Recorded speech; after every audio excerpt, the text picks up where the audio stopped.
মুহাম্মদ সাল্লাল্লাহু আলাইহি ওয়াসাল্লাম।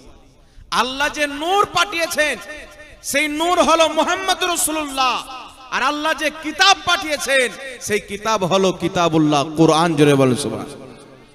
তো হুজুর আমরা তো নূর শুনে এসেছি, আজকে আপনি বলছেন নবীকে নূর মানা যাবে না, দলিল দেন। তো হুজুর বলছে বেটা আমরা যেমন খাই দাই হাগিমুতি নবীও খেতেন নিতেন, হাগতেন মুততেন, বলেন নাউজুবিল্লাহ। কিন্তু আমরা যখন মাদ্রাসায় বলেছি, পড়াশোনা করেছি, আমাদের শিক্ষক শিখিয়েছে বেটা মানুষ যখন পেশাব করবে তাকে বলা হবে লোকটা পেশাব করলো, কিন্তু নবী মুস্তাফা যখন সেই কাজ করবে তখন পেশাব বলে বলা যাবে না, নবী মুস্তাফার সেই কাজকে বলা হবে বউল মোবারক। আমরা যখন পড়বো তো জুতা বলা হবে, কিন্তু নবী যখন পড়বেন তাকে নাইলেন শরীফ বলা হবে। আমরা যখন পড়বো তখন সামান্য একটি কাপড় বা চাদর বলা হবে, নবী যখন পড়বেন তখন চাদর শরীফ বলা হবে। আমরা যখন পড়ি তো পাগড়ি বলা হবে, রসুল ব্যবহার করলে পাগড়ি শরীফ বলা হবে। আমাদের দাঁতকে দাঁত বলা হবে, রসুলের দাঁতকে দান্দানে মুবারক বলা হবে। আমাদের রক্তকে রক্ত বলা হবে, রসুল্লাহ রক্তকে রক্ত মুবারকা বলা হবে। আমাদের কথাকে কথা বলা হবে, মুহাম্মদ রাসূলুল্লাহর কথাকে হাদিস শরীফ বলা হবে। বলেন সুবহানাল্লাহ, সুবহানাল্লাহ। আমরা মাদ্রাসায় পড়েছি রাসূলের কায়নাত সাল্লাল্লাহু আলাইহি ওয়াসাল্লামের একটি কথা মনে রাখবেন, আপনি জীবনে চুরি করেছেন, আপনি জীবনে বেঈমানি করেছেন, আপনি জীবনে পাহাড় সমতুল্য পাপ করেছেন, যেই ব্যক্তির আপনি বেঈমানি করেছেন সেই ব্যক্তি যদি আপনাকে ক্ষমা করে দেয় আল্লাহ আপনাকে ক্ষমা করে দিবে। যেই ব্যক্তিকে কষ্ট দিয়েছেন সেই ব্যক্তি যদি আপনাকে ক্ষমা করে দেয় আল্লাহ আপনাকে ক্ষমা করে দিবে। আপনি মূর্তির পূজা করেছেন, তওবা করে আপনি মুসলমান হয়েছেন, আল্লাহ আপনার পূজাকে ক্ষমা করে দিয়েছে। আপনি কুফর করেছেন, তওবা করে মারা গেছেন, আল্লাহ আপনার কুফরকে ক্ষমা করে দিয়েছেন।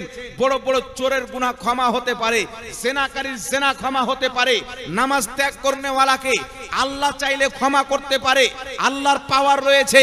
কিন্তু আল্লাহ পাক বলেছেন এই পৃথিবীর মানুষ একটি কথা মনে রাখবে, দুনিয়ার যত বড় পাপ হোক না কেন আমি খোদা ক্ষমা করে দিই, কিন্তু যদি কোনো ব্যক্তি আমার মুস্তাফার বেয়াদবি করে, মুস্তাফার গুস্তাখি করে, আমি আল্লাহ আমার নবীর গুস্তাখি সহ্য করতে পারি না, ঠিক ক্ষমা করতে পারি না। যার কারণে রাসূলের কায়নাত সাল্লাল্লাহু আলাইহি ওয়াসাল্লামের বেয়াদবি আল্লাহ তাবারাক ওয়া তাআলা সহ্য করেন না। আল্লাহ পাক কি বলছেন, যেই ব্যক্তি আল্লাহ আল্লাহ রাসূলকে কষ্ট দেয় লানাহুমুদ দুনিয়া ওয়াল আখিরা, দুনিয়া এবং আখিরাতে তার প্রতি লানাত। আল্লাহ কোরআন পাকে বলেছেন, আমি বলি শুনেন, একজন মানুষকে কষ্ট দেওয়া যাবে কারণ মানুষের দেহ আছে, আকার আকৃতি আছে।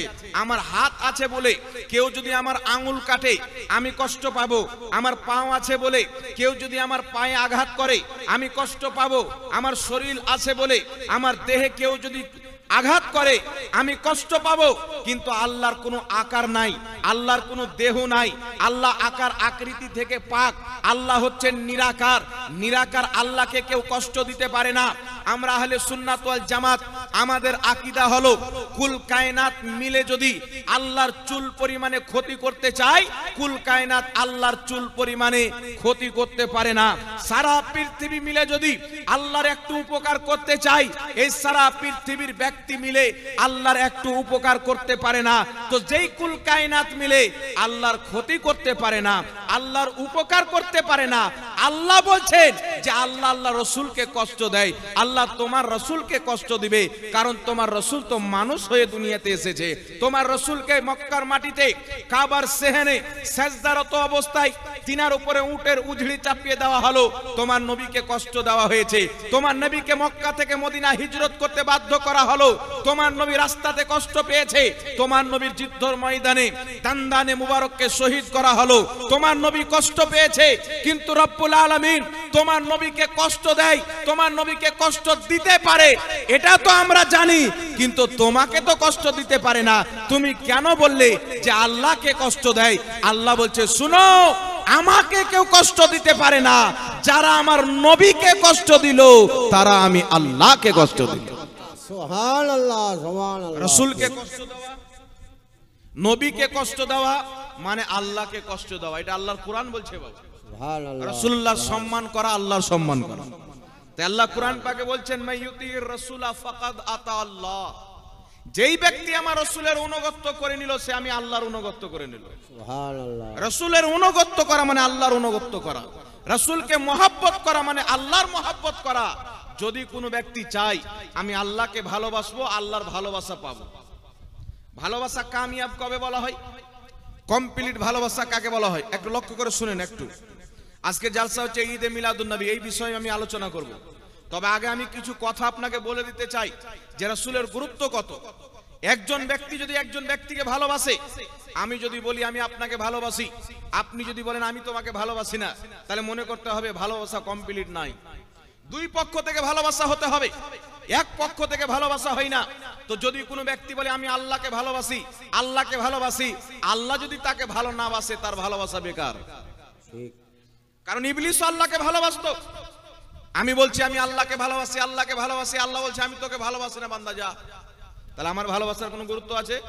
তাহলে বুঝা কি গেল? ওই ভালোবাসা কামিয়াব, ওই ভালোবাসা সফল যে আল্লাহকে ভালোবাসে, আল্লাহ যাকে ভালোবাসে। এই ভালোবাসা কমপ্লিট হবে যেটা দুই পক্ষ থেকে হবে।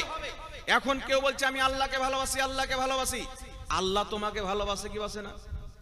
আরে আমি তো আল্লাহকে ভালোবাসি, কিন্তু যেই দিন আমি আল্লাহর ভালোবাসা পেয়ে যাব সেই দিন মনে করব আমার ভালোবাসা কামিয়াব আছে।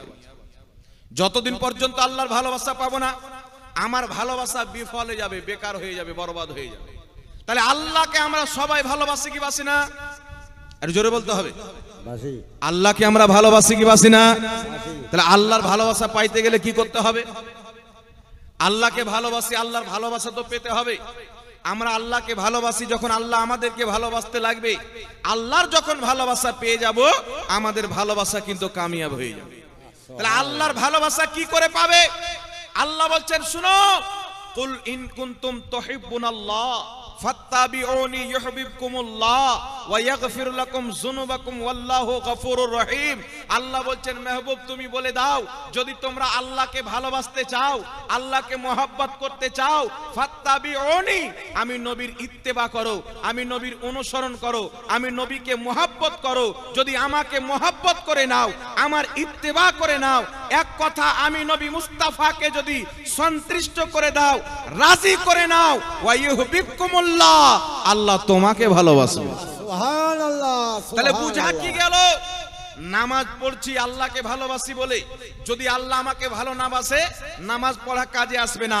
রোজা রাখছি আল্লাহকে ভালোবাসি বলে, কিন্তু আল্লাহ যদি আমাকে ভালো না বাসে আমার রোজা রাখা কাজে আসবে না। তাহলে বুঝা কি গেল? আল্লাহর ভালোবাসাকে যদি কবুল করাতে হয়, আল্লাহর ভালোবাসা পেতে হবে, তো আল্লাহর ভালোবাসা কোন জিনিসে আছে? আল্লাহর ভালোবাসা নবী মুস্তাফার মহব্বতে আছে। জোরে বল সুবহানাল্লাহ। সুবহানাল্লাহ। তাই কেউ যদি বলে আমি রাসূলকে আল্লাহকে ভালোবাসি, আল্লাহকে ভালোবাসি, তো আপনি আল্লাহকে ভালোবাসেন, আপনাকে আল্লাহ ভালোবাসে আর গ্যারান্টি কি করে পাবে? এই সার্টিফিকেট আপনাকে কি করে দিবে? কে দিবে? আপনি বুঝবেন কিভাবে যে আমি যে আল্লাহকে ভালোবাসি তো আল্লাহ আমাকেও ভালোবাসে? আপনি কি করে বুঝবেন? তো আপনি নিজের অন্তরে ঝেঁকে দেখবেন, তাকিয়ে দেখবেন যে আমার এই কলবের মধ্যে আল্লাহর প্রিয় হাবিব জানে দো আলম মুহাম্মদ রাসূলুল্লাহর মহব্বত আছে কি নাই। যদি রাসূলের মহব্বত থাকে মনে করবেন আল্লাহ আমাকে ভালোবাসে। যদি রাসূলের মহব্বত না থাকে মনে করবেন আমি আল্লাহকে ভালোবাসি কিন্তু আল্লাহ আমাকে ভালোবাসে। তাই আলা হযরত বলছেন খোদা কি রাজা চাহতে हैं दो आलम, खुदा चाहता है रज़ाए मोहम्मद। সুবহানাল্লাহ। পৃথিবী বলছে আমি আল্লাহকে রাজি করতে চাই, আল্লাহকে খুশি করতে চাই। আজকে কোন মানুষ, কোন মুসলমান আছে বলবে আমি আল্লাহকে রাজি করতে চাই না? সবারই মনের একটা ইচ্ছা, দুনিয়া কি হচ্ছে হোক, আমার আল্লাহ যেন রাজি হয়ে যায়, আল্লাহ যেন খুশি হয়ে যায়। কিন্তু আল্লাহ পাক কি বলছেন? আমাকে রাজি যদি করতে হয় আমার মুস্তাফাকে রাজি করে নাও। সুবহানাল্লাহ। সুবহানাল্লাহ। আল্লাহ বলছেন কি?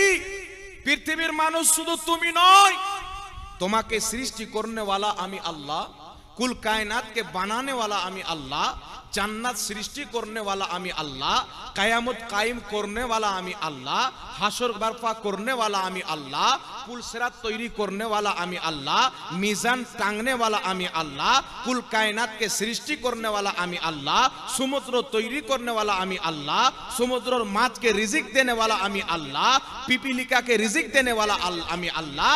अरे कुल कायनातेर बांदा आमार तुमी तो तुमी, आमी अल्लाह स्वयं चाই যেন আমার মুস্তাফা রাজি হয়ে যায়। সুবহানাল্লাহ সুবহানাল্লাহ। আল্লাহ বলছেন ওয়ালা সাউফা ইউতিকা রাব্বুকা ফাতারদা, আল্লাহ বলছেন মাহবুব আমি তোমাকে ইয়াতো দিব তুমি রাজি হয়ে যাবে।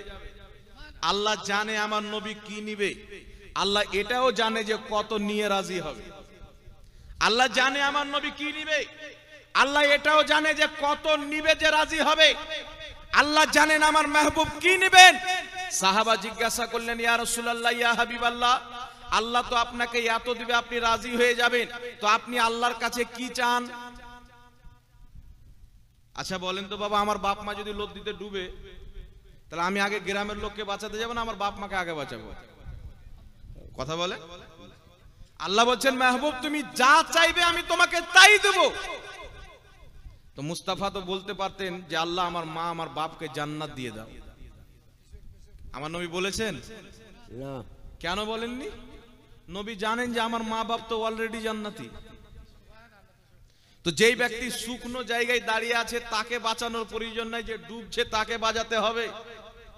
তো নবী পাকের পিতা মাতাকে যারা জাহান্নামী বলতে চাই, আমার বলার উদ্দেশ্য আমি ইশারা করতে চাই, কিছু লোক বেরিয়েছে গাঁজা মদ পান করনেওয়ালা খানেওয়ালা, দাড়ি টুপি রাখা শয়তান, তারা বলছেন নবীর মা বাপ জাহান্নামী। কিন্তু আল্লাহ বলছেন মাহবুব ওয়ালা সাউফা ইউতিকা রাব্বুকা ফাতারদা, এই দুনিয়াতে হোক বা ওই দুনিয়াতে হোক বা কিয়ামতের ময়দানে হোক, তুমি যা নিবে আমি আল্লাহ তোমাকে দিয়ে রাজি করব। সুবহানাল্লাহ সুবহানাল্লাহ। নবীর মা যদি জাহান্নামী হতেন নাউজুবিল্লাহ, রাসূল বলতেন আল্লাহ আমার মাকে জান্নাত দিয়ে দাও। নবীর বাপ যদি জাহান্নামী হতেন রাসূল বলতেন আল্লাহ আমার বাবাকে জান্নাত দিয়ে দাও। কিন্তু নবী তো জানেন যে আমার বাপ মা জান্নাতি, তাই রাসূল কি নেবেন? সাহাবী বলছেন ইয়া রাসূলুল্লাহ আল্লাহ আপনাকে এত দিবে আপনি রাজি হয়ে যাবেন, তো আপনি কি চান? তো আল্লাহ বলছেন শুনো, অতক্ষণ পর্যন্ত আমি নবী রাজি হব না যতক্ষণ পর্যন্ত আমাকে সত্য মোহাব্বত করনেওয়ালা, আমাকে প্রেম করনেওয়ালা, আমার সাথে ইশক করনেওয়ালা আমার একজন উম্মত যদি জাহান্নামে থাকে আমি মুস্তাফা রাজি হব না। আমার প্রত্যেক মাননেওয়ালাকে আল্লাহ জান্নাত দিয়ে দিবে, আমি মুস্তাফা রাজি হয়ে যাব। বল সুবহানাল্লাহ। নারে তাকবীর, নারে রিসালাত, নারে হায়দারি, মিলাদের নবী, হায়াতের নবী, জিন্দা নবী। নবী পাক সাল্লাল্লাহু আলাইহি ওয়াসাল্লাম এই পৃথিবীর মুসলমান আজকে 12ই রবিউল আউয়ালে অনেক দুর্ভাগ্যমান নামধারী মুসলমান রয়েছে, কপাল পোড়া মুসলমান রয়েছে, বেঈমান মুসলমান রয়েছে, লেবাসধারী মুসলমান রয়েছে। তারা পৃথিবীকে বুঝাতে চায় নবী রবিউল আউয়াল মাসে জন্মগ্রহণ করেছেন, এমন কিছু ঘটেনি, কিছু করার প্রয়োজন নাই। যদি আনন্দ প্রকাশ্য করো বিদাত হয়ে যাবে, যদি রোজা রেখে নাও শিরিক হয়ে যাবে, যদি উমুক করে নাও শিরিক হয়ে যাবে। মুসলমান আনন্দ প্রকাশ্য করে ফাতোয়া মারতে আরম্ভ করে। ব্রাদার ইসলাম বুঝতে হবে তাদের কপাল পোড়া, তাদের কপালে তাদের ভাগ্যে নাই। কোন নবীর জন্মের খুশি পালন করতেছি, আজকে কোন নবীর আগমনে এই জালসা সাজিয়েছেন। যেই নবী না আসতো আল্লাহ জমিন সৃষ্টি করতো না, আসমান সৃষ্টি করতো না, জান্নাত সৃষ্টি করতো না। আল্লাহ বলছেন মাহবুব লাউলাকা লামা খালাকতুদ দুনিয়া, তোমাকে সৃষ্টি না করলে দুনিয়া সৃষ্টি করতাম না। আল্লাহ বলছেন মাহবুব তোমাকে সৃষ্টি না করলে আজহারতু রাবুবিয়া, আমি আমার রবুবিয়াতের প্রকাশই করতাম। সুবহানাল্লাহ। কোন নবীর আগমনের মাহফিল? যেই নবী না আসলে খোদার ঠিকানা পাওয়া যেত না, যেই নবী না আসলে আমাদের অস্তিত্ব হতো না, যেই নবী না আসলে এই দুনিয়াকে সৃষ্টি করা হতো না, যেই নবী না আসলে কুল কায়নাত সৃষ্টি করা হতো না। আল্লাহর কসম খেয়ে বলি, নবীর ওসিলাতে দুনিয়াতে এসেছি। আমাদের নামাজ ঠিক নাই, আমাদের রোজা ঠিক নাই, আমাদের আমল ঠিক নাই, আমাদের ইবাদত ঠিক নাই, আমাদের চলাফেরা ঠিক নাই, আমাদের উঠা বসা ঠিক নয়, আমাদের খাওয়া দাওয়া ঠিক নয়, আমাদের জীবনের কোনো আমল মুস্তাফার চরিত্রের মতো হলো না।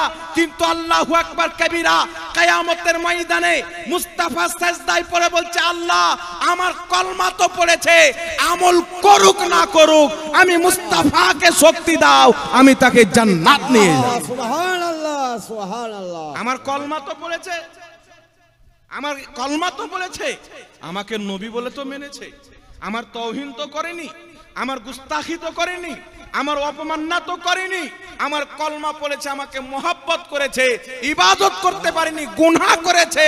আল্লাহ আমাকে অনুমতি দাও, আমি তাকেও জান্নাত নিয়ে যেতে চাই। সুবহানাল্লাহ, উঠান সুবহানাল্লাহ। ইবনে মাজাহ শরীফ, ইবনে মাজাহ শরীফের মধ্যে হাদিস, যেই হাদিসকে লামাযহাবীদের গুরু নাসিরউদ্দিন আলবানী সহিহ বলেছেন, যেই হাদিসকে আরো একাধিক ইমাম সহিহ বলেছেন। রাসূল পাক বলছেন, শাফাআতি লিআহলিল কাবাইর মিন উম্মতি, কাল কিয়ামতের ময়দানে সবাই যখন নাফসি নাফসি করবেন, আমি নবী মুস্তাফা সিজদায় পড়ে কান্না করব, আল্লাহ আমাকে তাসবিহ শিখাবেন, আমি আল্লাহর তাসবিহ পাঠ করব। আল্লাহ বলবেন, মাহবুব তোমার কান্না করা আমি সহ্য করতে পারি না, মাহবুব তুমি কষ্ট পেলে আমি আল্লাহ কষ্ট পাই, মাহবুব তুমি কষ্ট পেলে আমি আল্লাহ কষ্ট পাই, তুমি তোমার মাথাকে তুলো, তুমি তোমার মাথাকে তুলো, আজকে তুমি জাতি রাজি, আমি আল্লাহ তাতি রাজি, আজকে তুমি যা চাইবে আমি আল্লাহ তোমাকে তাই দিব। আল্লাহর হাবিব মাথা তুলে বলছেন, ইয়া রাব্বাল আলামিন, আজ আমাকে শাফাতের চাবি দিয়ে দাও, জান্নাতের চাবি দিয়ে দাও, শাফাতের চাবি দিয়ে দাও, আল্লাহ তুমি আমাকে পাওয়ার দিয়ে দাও। আমার উম্মত আমার কলমা পড়েছে, আমার তাওহীন করেনি, তোমার অপমাননা করেনি, অন্তরে রায়ের দানা পরিমাণে যদি ঈমান থাকে, আমি নবী মুস্তাফা জাহান্নামে যদি চলে যায় তাকে বের করে জান্নাতে নিয়ে যাব, এই শক্তি তুমি আমাকে দিয়ে দাও। সুবহানাল্লাহ, সুবহানাল্লাহ। আল্লাহ বলবেন, ওয়ালা সাউফা ইউতিকা রাব্বুকা ফাতারদা, তোমাকে এত দিব, এত দিব, তুমি রাজি হয়ে যাবে। আল্লাহ বলছেন, মুস্তাফা তুমি জাতি রাজি, আমি আল্লাহ তাতি রাজি। আজকে নামাজ পড়ে কিছু লোক ইতরায় আমরা জান্নাতি, রোজা রেখে ইতরায় জান্নাতি। মুসলিম শরীফের হাদিস, রাসূল পাককে একজন জিজ্ঞাসা করেছেন, হুজুর আপনি এত কষ্ট করে আমল করেন, 3 দিন 4 দিন পর্যন্ত গারে হিরাতে আল্লাহর ইবাদতে কাটিয়ে দেন, খাবার নিয়ে যায় আপনার স্ত্রী খাদিজাতুল কুবরা, এত ইবাদত করেন, সবার উপরে 5 ওয়াক্তের নামাজ ফরজ, আপনার উপরে 6 ওয়াক্তের নামাজ ফরজ, প্রত্যেকদিন রাতে আপনি নামাজ পড়েন, ইবাদত করেন, ইয়া রাসূলুল্লাহ, ইয়া হাবিবাল্লাহ, নবী গো আপনি কি আপনার আমলের কারণে জান্নাতে যাবেন না? রাসূল বলছেন, আমিও আমার আমলের কারণে জান্নাতে যাব না, আল্লাহর রহমতে জান্নাতে যাব। সুবহানাল্লাহ, সুবহানাল্লাহ। তো মুহাম্মদুর রাসূলুল্লাহ যিনি ডাইরেক্ট আল্লাহর কাছ থেকে নামাজ নিয়েছেন, তিনি বলছেন না যে আমি নামাজে জান্নাতে যাব। আর আজকে কিছু লোক 3 দিন জামাতে গিয়ে খিচুড়ি রান্না করে জোর করে, যেমন কুকুর সং লাগায়, এই জোর করে বলছে যে আমরা জান্নাতে যাব। জান্নাত বাপের বানা আছে? মানুষ জান্নাতে যাবে কিসে? আপনি নামাজ পড়েন 5 ওয়াক্তের, আল্লাহ ফরজ করেছেন, পড়তে হবে। 2টা ট্যাং নাই, নামাজ পড়তে হবে। 2খানা হাত নাই, নামাজ পড়তে হবে। আচ্ছা বলেন তো বাবা, আপনার যদি শরীরে হাত পা কিছুই না থাকে, খেতে হবে কি হবে না? জোরে বলেন। বেঁচে থাকার জন্য খাওয়াটা জরুরি আছে না নাই? পানি পান করা জরুরি আছে না নাই? তেমন একজন মুসলমানের জন্য, মুসলমান থাকার জন্য নামাজ পড়া হচ্ছে জরুরি। এটা আপনাকে পড়তে হবে। তবে আপনি মনে করবেন নামাজে জান্নাত পেয়ে যাবেন না, আপনার আব্বার লাগা নাই। কারণ নবী বলছে আমি আমার আমলে জান্নাত যাব না, আল্লাহর যদি রহমত হয় আল্লাহর রহমতে জান্নাত যাব। নবীর জান্নাতি হওয়াতে কোনো ডাউট আছে? আমরা তো নবীকে জান্নাতের মালিক মনে করি। জান্নাত বানিয়েছেন আল্লাহ, মালিকানা দিয়েছেন মুহাম্মদ রাসূলুল্লাহকে। জোরে বলেন সুবহানাল্লাহ, সুবহানাল্লাহ। নবী পাক সাল্লাল্লাহু আলাইহি সাল্লাম বলছেন যে আমি আমার আমলে জান্নাতে যাব না। আর আজকে 2 দিন চিল্লাতে জানেওয়ালা মৌলবি বলছেন নামাজ পড়ো জান্নাত পেয়ে যাবে, নামাজ পড়ো জান্নাত পেয়ে যাবে। অন্তর নবীর ইশক থেকে খালি, অন্তর নবীর মোহাব্বত থেকে খালি। নামাজ নিয়ে কি করবে? ইবলিসের 6 কোটি বছরের নামাজ ছিল, অন্তরে ইশকে নবী, ইশকে আদম ছিল না, লাত মেরে ভাগিয়ে দেওয়া হলো। আজকে তোমার অন্তরে যদি ইমামুল আম্বিয়া সমস্ত নবীর সরদারের মোহাব্বত না থাকে, তোমার নামাজ তোমাকে বাঁচাতে পারবে না।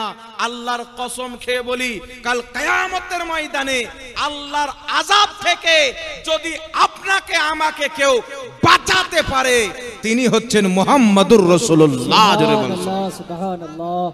তাই এই নবীর ফ্যান হতে হবে, এই নবীর আশিক হতে হবে। আজ কিছু মূর্খ বেরিয়েছে, আমি অমুক মাদানির ফ্যান, অমুক ঘুমটার ফ্যান, অমুক ডক্টরের ফ্যান। কে একজন এসে বলছে, হুজুর আমি জাকির নাইকের ভক্ত। আপনি কার ভক্ত? আমি যে জাকির নাইকের মতন 36টা ডাক্তারের পেটে লাত মারি, আমি মুহাম্মদ রাসূলুল্লাহর ভক্ত। সুবহানাল্লাহ। যেই মৌলবী নিজের ভক্ত বানাবে সেই মৌলবী সত্য মৌলবী নয়। যেই মৌলবীর কথা শুনলে নবীর প্রতি ভক্তি বাড়বে, সেই মৌলবীর ভক্তি আল্লাহ মানুষের মধ্যে ভরে দিবে। সুবহানাল্লাহ। তাই রাসূল আকরামকে খুশি করতে হবে। এই 12 রবিউল আউয়ালে কি পেয়েছেন? যার কারণে দুনিয়াতে এসেছি, মরে যাওয়ার পর কবরে গিয়েছি। মা কত ভালোবাসে? আচ্ছা বলেন তো বাবা, আপনাদেরকে আপনাদের মা ভালোবেসেছেন না? অনেক আমার বাপ সমতুল্য লোক আছেন, আপনার মা ইন্তিকাল করেছেন। একটু শিশুকালের ঘটনা স্মরণ করেন। আপনার মা কত কষ্ট করে, কত লালন পালন করে আপনাকে মানুষ করেছেন। কিন্তু আপনি যদি মারা যান, আপনার মা যদি বেঁচে থাকে, আপনার কবরে যাবে? আপনি যদি মরে যান, আপনার বাবা যদি বেঁচে থাকে, আপনার কবরে যাবে? যেই মা যেই বাবা আপনাকে একটু আঘাত লাগলে উস করে উঠে যেত, যেই মা যেই বাপ রাত্রি 12টার সময় যদি জ্বর চলে আসে, রাত 12টায় ডক্টর ডেকে আনতো, বৃষ্টি যদি হয় ভিজে ভিজে গিয়ে ডক্টর ডেকে আনতো, যেই বাবা আপনাকে মানুষ করার জন্য নিজের ফ্যামিলি ছেড়ে, এলাকা ছেড়ে বিদেশে গিয়ে আপনার 6 মাস 5 মাস 2 মাস 3 মাস থেকে ইনকাম করে নিয়ে এসে আপনাকে খাইয়েছেন বলে আপনি বড় হয়েছেন, সেই বাবা আপনার দুঃখে দুঃখিত হয়, যেই মা আপনার কষ্টে কষ্ট পায়, যদি আপনি মারা যান, আপনার কবরে আপনার মা যায় না, আপনার কবরে আপনার বাবা যায় না, কিন্তু কুরবান যান মদিনার সরতাজ নবী মুহাম্মদ রাসূলুল্লাহর পর, নবী মুহাম্মদ রাসূলুল্লাহর প্রতি আপনি যখন মরবেন, আপনার আত্মা কবুজ হবে। কবরে যখন আপনি যাবেন, দুনিয়াতে মা ধরা আছে, বাবা রয়েছেন দুনিয়াতে, বোন রয়েছেন দুনিয়াতে, স্ত্রী রয়েছেন দুনিয়াতে, বেটা বেটি দুনিয়াতে, ধন সম্পদ দুনিয়াতে, সারা পৃথিবী দুনিয়াতে আছে। আপনার কবরে আপনার লেহাদে মদিনার তাজদার নবী মুহাম্মদ রাসূলুল্লাহ হাজির হয়েছে। বলেন সুবহানাল্লাহ, সুবহানাল্লাহ। আপনার মুসিবতের টাইমে কেউ যায়নি আপনার সাথে দেখা করতে, কিন্তু আল্লাহর হাবিব গিয়েছেন। তাই বরেলির সরতাজ বলেছেন, নবী সে जो हो बेगाना उसे दिल से जुदा कर दे, पेदर मादर बिरादर मालो जा, सब कुछ नबी पर फिदा कर दे। সুবহানাল্লাহ। কেউ কবরে যায়নি। মুস্তাফা জানে রহমত কবরে দাঁড়িয়ে আছেন, প্রশ্ন হচ্ছে, নবী পাক বসে আছেন। যদি কোনো বান্দা, যদি কোনো নবীর উম্মত আল্লাহর বান্দা প্রশ্নের উত্তর দিয়ে দেয়, নবী দো জাহাঁ সাল্লাল্লাহু আলাইহি ওয়াসাল্লাম মুনকার নাকিরকে বলবে, সরে যাও, আমার উম্মতিকে আমার কলিজাতে লাগাতে যাও। জোরে বলেন সুবহানাল্লাহ। সুবহানাল্লাহ। নারায়ে তাকবীর, নারায়ে তাকবীর, নারায়ে রিসালাত, নারায়ে রিসালাত। সেই রাসূলের মহব্বত। আজকে মানুষ যদি নবীকে দাঁড়িয়ে সালাম দেয়, মুনাফিকদের চুলকানি হয়ে যায়। বিদআত। নবীর মহব্বতে রেলি বের করে নাই, শিরিক। এই বিদআত আর শিরিক বলতে বলতে ওর বাপ ইবলিস জাহান্নামে চলে গেছে, এরাও জাহান্নামে যাবে। আর নবীকে মহব্বত করে সাহাবা জান্নাতে গেছে, সুন্নিরাও জান্নাতে যাবে। বলেন সুবহানাল্লাহ। মক্কার কাফেরদের সিফাত, মদিনার মুনাফিকদের সিফাত এই দেওবন্দি ওয়াহাবি নজদিদের মধ্যে কেন পাওয়া যায়? উঠান বুখারী শরীফ, উঠান মুসলিম শরীফ। দয়ার নবী মায়ার নবী ঘুমিয়ে আছেন, রাসূলুল্লাহ সাল্লাল্লাহু আলাইহি সাল্লামের শরীর থেকে চামড়ার চাদরে ঘুমিয়ে আছেন, ঘাম বের হচ্ছেন। সাহাবীগণ গিয়ে কি করছেন? নবীর ঘামকে মুছে কাঁচের শিশিতে ভরছেন। রাসূল চোখ খুলে বলছেন, সাহাবী আমার ঘাম কেন কাঁচের বোতলে ভরো? সাহাবী বলছেন, ইয়া রাসূলুল্লাহ আপনার ঘামে যে খুশবু আছে, পৃথিবীর কোনো আতরে সেই খুশবু নাই। সুবহানাল্লাহ, সুবহানাল্লাহ। সাহাবা নবীর ঘামকে আতর হিসাবে ব্যবহার করছেন। আবু জেহেল উতবা বলছে ছি ছি ছি ছি, মুস্তাফার ঘামকে লাগাচ্ছে, ছি ছি ছি ছি, মুস্তাফার ঘামকে আতর হিসাবে ব্যবহার করছে। আমার আপনার নবী উযু করছেন, নবীর হাত ধোয়া পানি, নবীর চোখে দেওয়া পানি, নবীর নাকে দেওয়া পানি, নবীর কুলি করা পানি, রাসূলের পা ধোয়া পানি, সাহাবায়ে কিরাম নিজের হাতকে বাড়িয়ে দিচ্ছেন। নবীর পা ধোয়া পানি জমিনে পড়তে দেয় না, নবীর কুলি করা পানি জমিনে পড়তে দেয় না, নবীর নাক সাফ করা পানি জমিনে পড়তে দেয় না। সাহাবায়ে কেরাম নিজের দুই হাতে ধরে কেউ চেহারাতে লাগায়, কেউ কলিজাতে লাগায়, কেউ চেহারাতে লাগায়, কেউ কলিজাতে লাগায়। সাহাবী রাসূল নবীকে মোহাব্বত করছে, মক্কার কাফির বলছে ছি ছি, নাকে দেওয়া পানি চেহারাতে লাগাচ্ছে। মদিনার মুনাফিক বলছে ছি ছি, কুলি করা পানি চেহারাতে লাগাচ্ছে। সাহাবায়ে কেরাম বলতেছিল এই পৃথিবীর মানুষ শুনো, তোমরা কিয়ামত পর্যন্ত জ্বলতে থাকবে, আমরা নবী মুস্তাফাকে মোহাব্বত করতে থাকবো। তোমরা জ্বলে জ্বলে জাহান্নামে চলে যাবে, আমরা নবীকে মোহাব্বত করে জান্নাতে চলে যাব। সুবহান। নারায়ে তাকবীর, নারায়ে তাকবীর, নারায়ে রিসালাত, নারায়ে রিসালাত। তাই বিরাদর ইসলাম, রাসূল করিম সাল্লাল্লাহু আলাইহি ওয়াসাল্লামের আদব এবং মোহাব্বতের সামনে মায়ের মোহাব্বতের কোনো হাইসিয়ত নাই, পিতার মোহাব্বতের কোনো হাইসিয়ত নাই। রাসূলুল্লাহর মোহাব্বতের সামনে আত্মীয়তার মোহাব্বতের কোনো হাইসিয়ত নাই। আত্মীয় যদি নবী মুস্তাফার পক্ষের হয় আত্মীয়তা রাখতে হবে, আত্মীয় যদি রাসূলের গুস্তাখ হয় তালাক দিতে হবে। প্রমাণ করে দিয়েছেন নবী মুস্তাফার সাহাবী আবু ওবাইদা বিন জাররা, নবীর কলমা পড়েছেন, তিনার বাপ জাররা কাফিরের পক্ষে যুদ্ধর ময়দানে এসেছেন। আবু ওবাইদা নবীর পক্ষে লড়াই করছেন, তিনার বাপ জাররা কাফিরদের পক্ষে লড়াই করছেন। হযরতে জাররা দেখতে পাচ্ছেন যুদ্ধর ময়দানে তিনার বাপ বড় বড় সাহাবীকে শহীদ করে দিচ্ছেন। হযরতে আবু ওবাইদা দৌড় দিয়ে নবীর দরবারে এসে বলছেন ইয়া রাসূলুল্লাহ, আপনি আমাকে অনুমতি দেন, আমি আমার বাপের সাথে মোকাবেলা করব। রাসূলে পাক বলছেন আবু ওবাইদা, তুমি তোমার বাপের মোকাবেলাতে যেও না, তোমার বাপের সম্মুখে যেও না, কারণ যদি তুমি তোমার বাপের সামনে গিয়ে লড়াই করো, যুদ্ধ করো, হয়তো তুমি শহীদ হবে, নচেত তোমার বাপ মরে যাবে। মুনাফিক বলবে মুহাম্মদ এমন একটি দিন নিয়ে এসেছে বাপ বেটাতে মারামারি করায়, বাপ বেটাতে কতল করায়। যেই ধর্ম পিতা এবং সন্তানে মারামারি করায় সেই ধর্ম কোনোদিন হক হতে পারে না।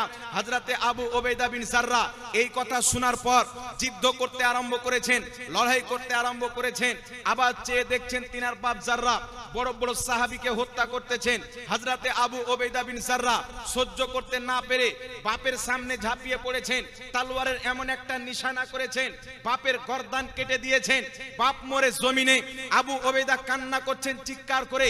সাহাবী এসে বলছেন আবু ওবাইদা কান্না কেন করতেছো? আবু ওবাইদা বলছেন শুনো, আমি আমার বাপকে হত্যা করেছি বলে কান্না করি না, আমার নবী নিষেধ করেছিলেন বাবার সামনে যেতে, আমি নবীর কথা রাখতে পারিনি, বাপের সামনে গিয়ে বাপকে হত্যা করেছি, আমি নবীর কথা রাখতে পারিনি, তাই কান্না করতেছি, তার জন্য কান্না করছি। সাহাবী বলছেন আবু ওবাইদা চলো নবীর দরবারে যাই। ওই জামানার একটি চলতি রেওয়াজ ছিল, যেই ব্যক্তি জুলুম করত, গুনাহের কাজ করত, নাফরমানি করত, নিজের মাথার আমামা শরীফকে পাগড়িকে খুলে গলাতে ঝুলিয়ে মুজরিম সেজে নবীর দরবারে উপস্থিত হয়ে যেতেন, আসামি সেজে আল্লাহর নবীর দরবারে উপস্থিত হয়ে যেতেন। আল্লাহু আকবার কবিরা, কারণ আল্লাহ কুরআন পাকে বলেছেন হে ঈমানদার, যদি তোমরা তোমাদের জানের উপরে জুলুম করো, অত্যাচার করো, গুনাহতে লিপ্ত হয়ে যাও, আমার নবীর দরবারে চলে এসো, আমার নবীর দরবারে তওবা করো, তোমাদের হয়ে যদি আমার নবী তওবা ক্ষমা চাই, আমি আল্লাহ তোমাদেরকে ক্ষমা করে দেব। সুবহানাল্লাহ। সাহাবী বলছেন আবু ওবাইদা চলো, নবীর দরবার সবারই জন্য খোলা, তুমি নবীর কথা রাখতে পারোনি, চলো রাসূলুল্লাহ দরবারে ফয়সালা হবে। আবু ওবাইদা বিন জাররা পাগড়িটাকে খুলে গলাতে ঝুলিয়ে রাসূলুল্লাহ সাল্লাল্লাহু আলাইহি সাল্লামের দরবারে উপস্থিত। ইয়া রাসূলুল্লাহ, ইয়া হাবিবাল্লাহ, আপনি বলেছিলেন বাবার সামনে যেতে, আমি সহ্য করতে পারিনি, আমার বাপ বহুত বড় পেহলমান ছিল, আমার বাপের সামনে কেউ টিকতো না, কিন্তু আমি যুদ্ধ করতে শিখেছি আমার বাবার কাছে, সে কেমন ভাবে অর করে, কেমন ভাবে তলোয়ার চালায় আমি ভালো করে জানি, আমি সহ্য না করতে পেরে ইয়া রাসূলুল্লাহ গিয়ে আমার বাপকে হত্যা করে দিয়েছি। হুজুর আপনার কথা রাখতে পারিনি, আমার উপরে কি ফয়সালা হবে শরীয়তের? নবী পাক সাল্লাল্লাহু আলাইহি সাল্লামের চোখে পানি চলে আসলো। আল্লাহর নবী বলছেন আবু ওবাইদা আমি তোমাকে নিষেধ করেছিলাম যেন মুনাফিক গুজব না ছড়ায়, বাপ বেটাতে মুহাম্মাদের ধর্ম মারামারি করায়। কিন্তু আবু উবাইদা, তুমি যুদ্ধের ময়দানে তোমার বাপ কাফিরের পক্ষে এসেছিল, তুমি আমার পক্ষে গিয়েছো। তুমি তোমার বাপকে বাপ মনে করে নয়, আমি মুস্তাফার দুশমন মনে করে হত্যা করেছো। এই আবু উবাইদা শুনো, তুমি আমি মুস্তাফাকেও রাজি করেছো, আমার খোদাকেও রাজি করেছো। বলুন সুবহানাল্লাহ। তোমার প্রতি নবীও রাজি, তোমার প্রতি খোদাও রাজি। এই কথা যখন আবু উবাইদা শুনেছেন, গলা থেকে পাগড়িকে খুলে এইভাবে ঝুলাচ্ছেন, বলছেন আল্লাহু আকবার বলতে বলতে আনন্দিত হয়ে যাচ্ছেন। আজ আমার প্রতি নবী রাজি হয়েছেন, আজ আমার প্রতি আল্লাহ রাজি হয়েছেন। এইদিকে আমার নবী বলছেন, এই সাহাবী শুনো, তোমরা কি জান্নাতি দেখতে চাও? যদি জান্নাতি দেখতে চাও, আমার আবু উবাইদাকে দেখো, সে আমার মহব্বতে বাপকে হত্যা করেছে, আল্লাহ জান্নাত ওয়াজিব করে দিয়েছে। সুবহানাল্লাহ। আর একটু জোরে হবে না সুবহানাল্লাহ? সুবহানাল্লাহ। এই ছিল সাহাবার মহব্বত। এমন মহব্বত করতেন, আজকে আমরা তো বিটি দিয়ে তাদের চা খাই, বিটি দিয়ে পান খাই, বেটা দিয়ে পান খাই। আমরা মনে করি মৌলবি বলছে বলুক, আজকে মৌলবির কথা শুনছেন না, কিয়ামতে কবরে যাবেন, ভালো করে বুঝতে পারবেন, ভালো করে বুঝতে পারবেন। কারণ মহব্বত এটা নয় যে আপনার সাথে দোস্তি আর আপনার দুশমনের সাথেও উঠা বসা। বন্ধুত্ব কাকে বলে?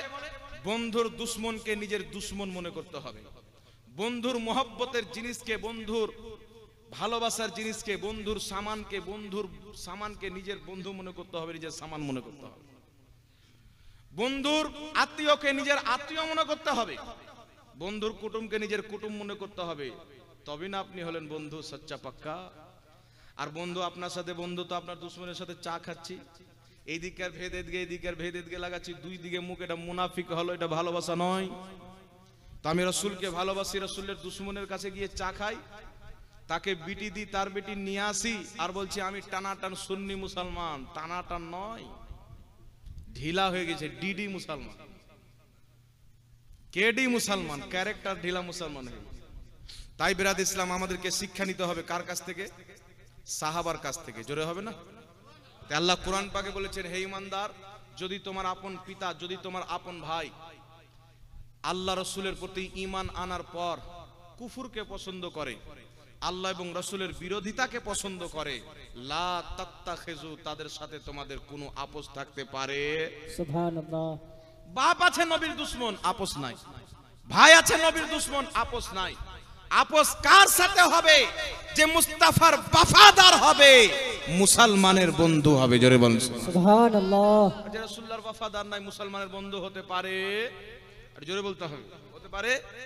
একটা কথা বলেন বিরাদর ইসলাম, আপনার ছেলে পরীক্ষা দিতে গেছেন, যেই পরীক্ষাতে পাস করলে আপনার ছেলে ফাইনাল চাকরি পেয়ে যাবে, কনফার্ম, পাস করলেই চাকরি।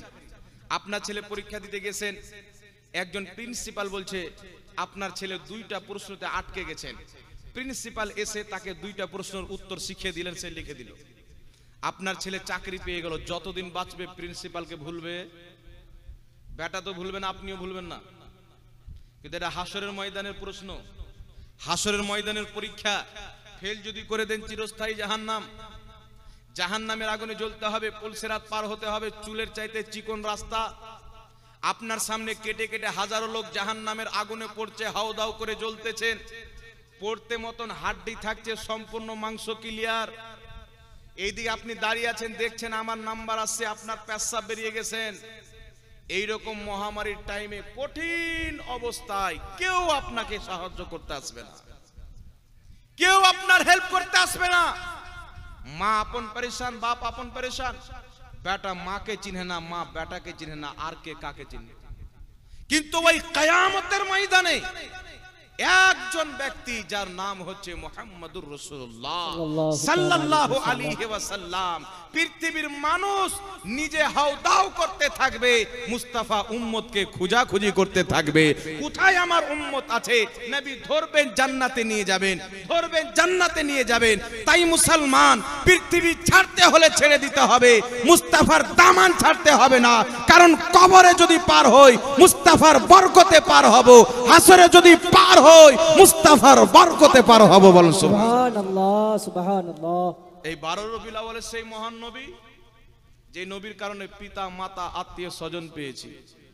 ইমাম মোল্লা আলী কারি রহমাতুল্লাহ আলাইহি শারহুস শিফার মধ্যে লিখছেন, নবীকে সৃষ্টি না করলে দুনিয়া সৃষ্টি করা হতো না, এটাই হচ্ছে সহি কথা। ইমাম আজলুনি রহমাতুল্লাহ আলাইহি কাশফুল খাফার মধ্যে লিখছেন, নবীকে সৃষ্টি না করলে দুনিয়ায় সৃষ্টি করা হতো না, এটাই হচ্ছে সহি কথা। বড় বড় ইমাম, বড় বড় মুহাদ্দিস লিখেছেন, নবীকে সৃষ্টি না করলে কুল কায়নাত সৃষ্টি করা হতো না, এটাই হচ্ছে সহি কথা। আজকের দুই পাতা পড়নেওয়ালা ইহুদি খ্রিস্টানের অবৈধ সন্তান দাড়ি আর ঘুমটা লাগিয়ে বলছে